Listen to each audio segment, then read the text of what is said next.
नमस्कार मित्रांनो, राघव आणि मी पुन्हा एकदा आम्ही या ठिकाणी तिन्ही सांजेला फिरण्यासाठी आलेलो आहोत आणि माझ्या हातामध्ये आहे पोंगे. त्याला पोंगे खूप आवडतात. बालाजीचे जे पोंगे आहेत ते.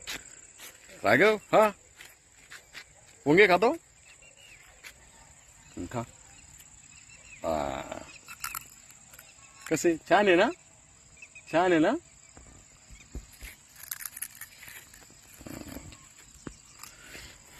आणि आमच्याबरोबर त्या ठिकाणी मोत्या पण आलेला आहे. पाठीमागे पाहू शकता आमचा मोत्या खूप छान आहे. Black dog.